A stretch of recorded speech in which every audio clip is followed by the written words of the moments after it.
Hello students. बेटा, आज की क्लास में हम डिस्कस करने वाले हैं एक नेक्स्ट टॉपिक हमारा जो हमने पढ़ा था माइक्रोस्पोरोजेनेसिस लास्ट क्लास में। माइक्रोस्पोरोजेनेसिस के बाद हम पढ़ेंगे आज क्या पढ़ेंगे, डिहाइसेंस ऑफ एंथर, यानी रप्चर ऑफ एंथर कह सकते हैं कि एंथर जो है वो हमारा रप्चर किस तरह से होता है। Wait a minute.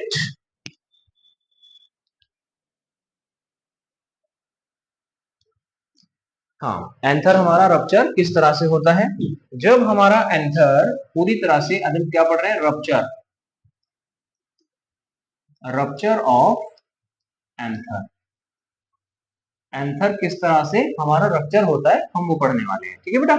देखो, जब एंथर हमारा पूरी तरह से फिलअप हो जाता है माइक्रोस्पोर से, तो उसके बाद में हमारा जो एंथर है ये रप्चर होने लगता है।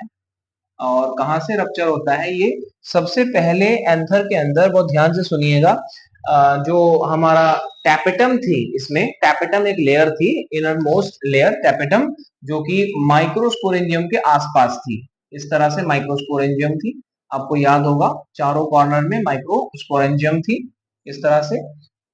और इन माइक्रोस्पोरेंजियम के बाहर की तरफ यहाँ पे एपिडर्मिस के नीचे एंडोथीशियम चारों तरफ से इसको कवर करती थी, एंडोथीशियम। देन इसके बाद एक लेयर होती थी that is called middle layer, ये भी इसको माइक्रोस्पोरेंजियम्स को चारों तरफ से कवर करती थी इस तरह से। और एक इनर मोस्ट लेयर इसके अंदर जो थी हमारे पास, वो थी बेटा हमारी टैपेटम। टैपेटम जो थी वो सिर्फ हमारी माइक्रोस्पोरेंजियम के चारों तरफ यहाँ पे एक लेयर होती थी बड़ी सेल्स की। ये सबसे पहले जो हमारी टैपेटम होती है ये सबसे पहले यूटिलाइज होती है, मतलब ये डैमेज हो जाती है, या कहिए कि नरिशमेंट प्रोवाइड करते करते ये क्या होती है, यूज हो जाती है। अब नरिशमेंट प्रोवाइड करते हुए ये यूज हो जाएगी क्योंकि यहाँ पे हमारे क्या बन चुके हैं, इसमें माइक्रोस्पोर्स अब प्रोड्यूस हो चुके हैं, ये पूरी तरह से फिलअप है, सारे माइक्रोस्पोरेंजियम हमारे भर जाते हैं।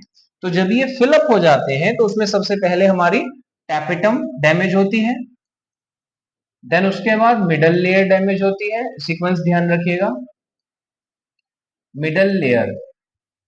देन उसके बाद हमारे पास एपिडर्मिस और एंडोथीशियम बचते हैं, जिनमें से ये रप्चर जो होता है एंथर बेटा, ये रप्चर हमेशा इस वाले प्लेस से होता है, यहाँ से और यहाँ से, क्योंकि यहीं पर इसमें कुछ स्टोमियम सेल्स प्रेजेंट होती हैं। कौन सी सेल्स?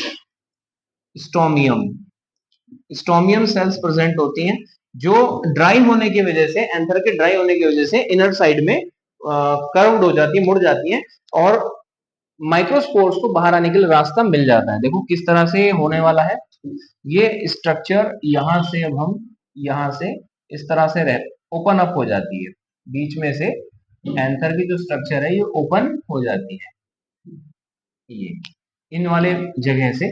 और जो हमारी माइक्रोस्पोरेंजियम है वो कुछ इस तरह से साइज में इंक्रीज होकर दोनों, एक साइड की दोनों माइक्रोस्पोरेंजियम, मतलब एक लोब की दोनों माइक्रोस्पोरेंजियम तकरीबन एक दूसरे के कांटेक्ट में आ जाती है।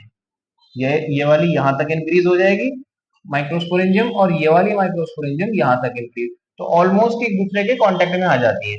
बीच के इनका जो सेपरेट करने वाला पार्टीशन होता है वो हट जाएगा डेवलपमेंट के दौरान।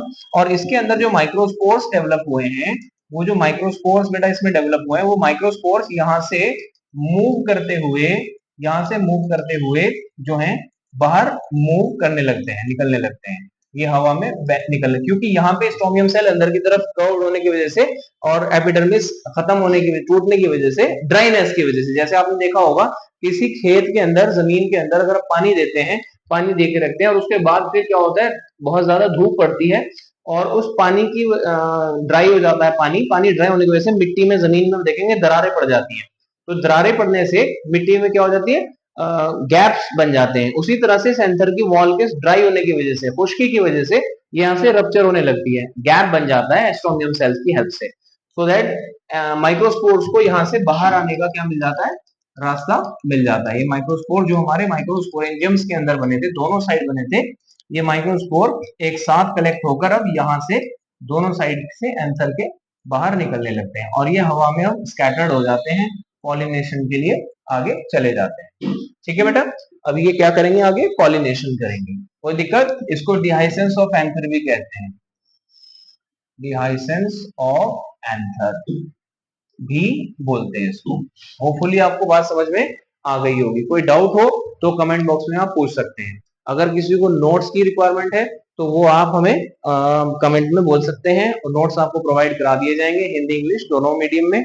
दूसरी बात, चैनल को आप सब्सक्राइब कर लीजिए, वीडियो को लाइक कीजिए, सो दैट आपको ज्यादा से ज्यादा पूरे सिलेबस की वीडियोस मिलती रहे। Thank you.